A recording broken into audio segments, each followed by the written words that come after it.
Oh my goodness. Hello. Welcome to part 2 of Chicken Happy Hour at Cedar Woods Farm. We are going to get this right. Oh my goodness, with their dirty beak. We have had some technological difficulties, including our iCloud storage going dry right in the middle of the video.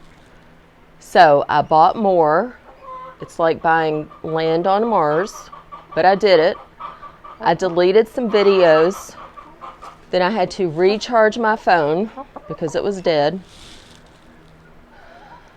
Yeah, did you know you can buy land on Mars through Groupon? I swear I'm not making it up. That's what I feel like I'm doing when I buy more iCloud storage. But anyway, it's a little frustrating this morning, but we are going to do it. We had gotten to the point right before we actually made the drink. We had talked about the history. I had saved Pitchkin. I had told you about Bob and Helga. So now, if it kills us, we are going to make a Bloody Mary. So let me put, oh my goodness, down. And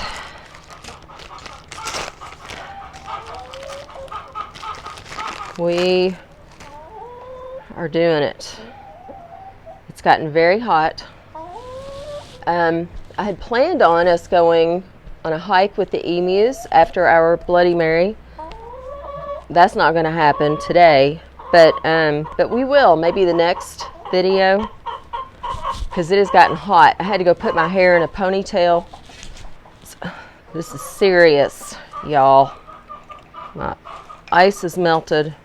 All right, so what I had explained to you, I think, is, you know, we talked about where this originated in Paris, and then I don't know if I got to this part, but Pete, the bartender, brought it over to Manhattan during or after Prohibition, and so that's how it kind of got here. So if I were at the house, I would do a lot of this, you know, I would add all these spices and whatnot, but because we're up here, I've got vodka, I've got V8 spicy hot, and this has got all kinds of, I mean, it's mostly tomato juice, but it's got, I mean, it's got beets, and I don't have my old lady readers, but it's got a lot of stuff, vegetables in it. You feel like you're being so healthy. And then Mr. and Mrs. T's Bloody Mary mix. This, in the previous video that got cut off, I was trying to read the the label and spilled it all over myself, but this has your it's also got tomato juice, but it's got garlic salt, celery salt, Worcestershire, horseradish, I mean, hot sauce. It's got a lot of jalapeno pepper. It's got a lot of the stuff that you would add.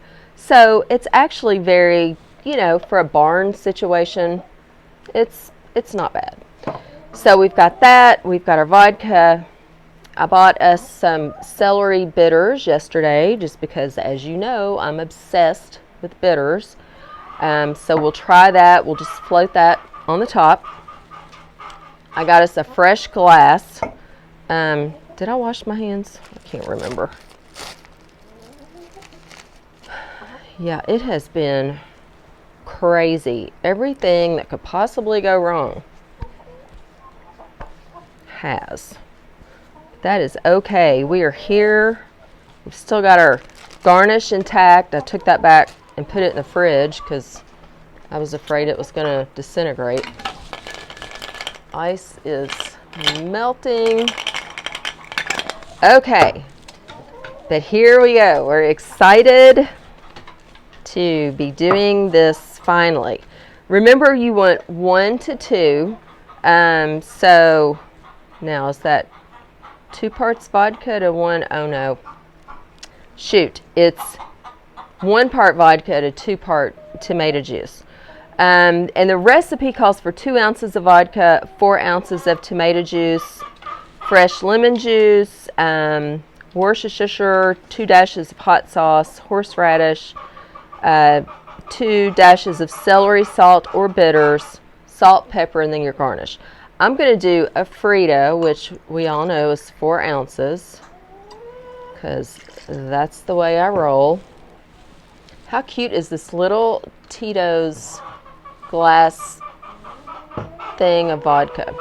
And then I'm going to do, since I've got these 2 things of the tomato juice quality things, I'm going to do 1 of each. And I've got just enough because I've already had one and I spilled the rest on myself. And then I'll do 1 of the V8. Now, I don't think I talked about this in part 1. You do not want to shake this like your life depends on it, like you do everything else, because you want the viscosity of the tomato juice to be intact. You don't want it to be thinned out. What's another word? I don't know. Thinned out. So you just want to roll this. You want to cool it. You want to combine the ingredients, but you don't want to shake the stuffing out of it because it's going to make your tomato juice weak. Nobody wants that. We want a strong tomato juice. So we'll just do this a little bit. It's so hot, that's already got condensation on it. I think that's good. I got a new glass. Yeah. So we're just going to pour this in here. Oh, look how pretty. How could that not be good for you? Okay, and then I'm going to put, just because I have these nice, beautiful square cubes. Yeah, that's enough. Another Amazon purchase. Gotta have square cubes. And then the celery bitters, I'm going to blink. That really smells nice. Now, one of the most delightful things about a Bloody Mary is the garnish. I have seen a Bloody Mary that I swear to goodness was like this big. I mean, it's a meal for 3 people. I've seen shrimp skewers. I've seen crab legs. I've seen little slider hamburgers. Bacon, olives, of course, always a celery stick, pickles, you name it out of your fridge, you can put it in here. And that's another thing, you know, I was saying earlier, if it was in part 1, I don't know, that this is kind of a blank canvas, and so you can really be artistic with this. So I am going to be pretty mainstream, but oh, and we forgot here's a little fresh lime and juice. Is always good. So I'm going to do the traditional celery stick and some blue cheese stuffed olives. And how pretty is that? I mean, it just looks healthy, even though it probably is not. But it's healthier than some drinks. I mean, at least it's not just a bunch of sugar and juice. Stuff the celery up my nose. Oh, that's really good. Very good. Very tasty.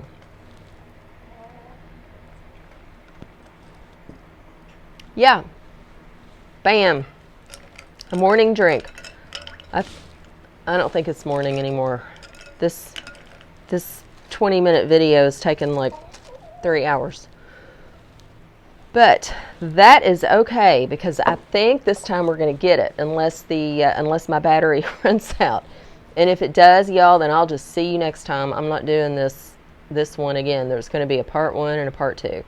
So let's take another drink of this, and then I will show you the peachicks, and then I'll show you the bees. We have an addition with the structure, not the bees, but I'll show you that. And then the next video, we'll make something, or maybe we'll just take a beer and we'll go on a hike with the emus. All right, let's do that. And okay, very good. It looks like it is actually still taping. See, you can tell it's hot when everybody's just sitting around the food dish. I don't know what Mrs. Stiles is doing over here. She's butt side up. What are you doing? Mrs. Stiles is a different breed.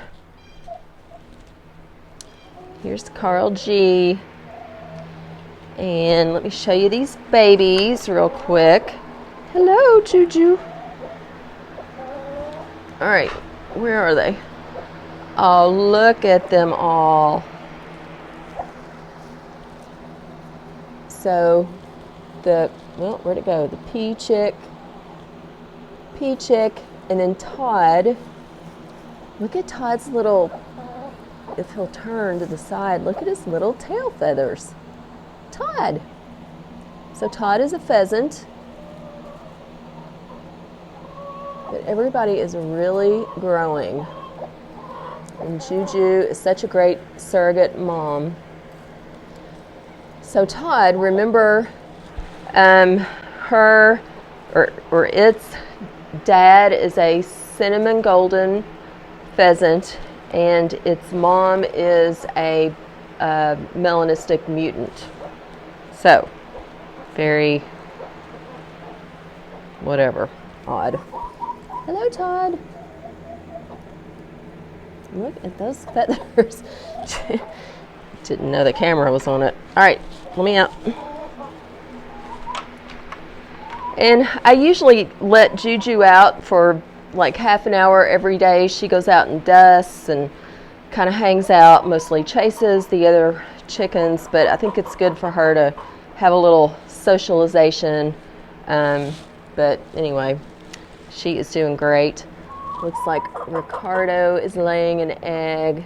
Oh, so Stinky, there for about a week, wasn't laying eggs, which made me say, oh, hi, Coral. Hi, Coral.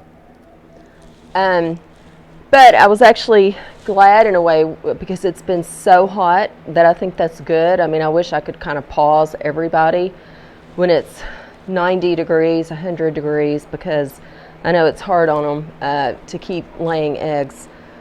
So, yeah, Stinky just went on a hiatus for about a week, and then yesterday she started back laying eggs. So, I think that's good. It looks like somebody's laid an egg in here, and then I just glanced. Ouch. This is the egg that Todd, well, like the egg that Todd hatched from. It's a melanistic mutant egg. And I'm dropping my equipment in the floor. Okay, I think we're still recording. All right, let me show you these beehives. Go. You remember this room?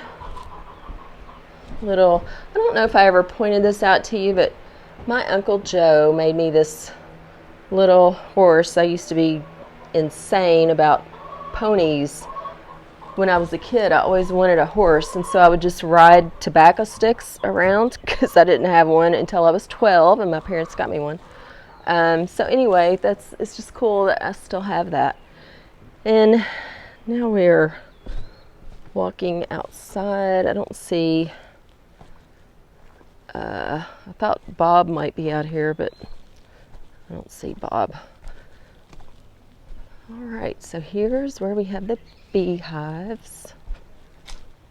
So the white thing is what our my parents' neighbors just gave us over the weekend. We happened to be in my hometown, and I graduated high school with their daughter, and so we knew that they were kind of getting out of the bee business a little bit, so we just went to visit, and they gave us this, and we'll see, yeah, that, and then this upper level.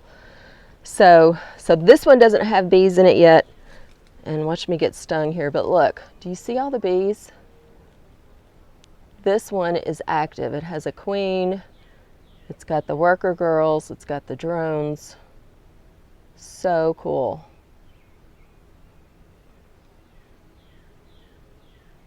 They are going crazy.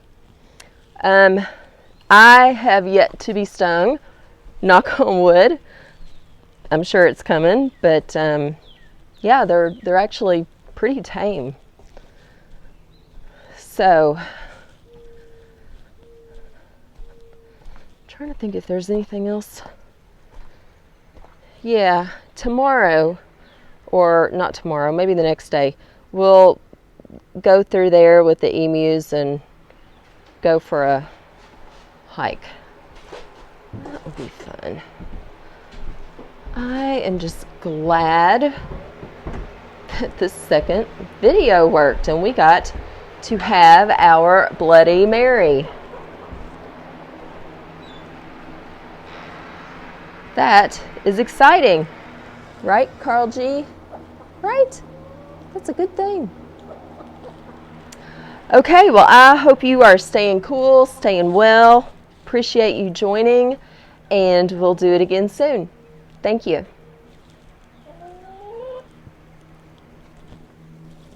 Oh my goodness.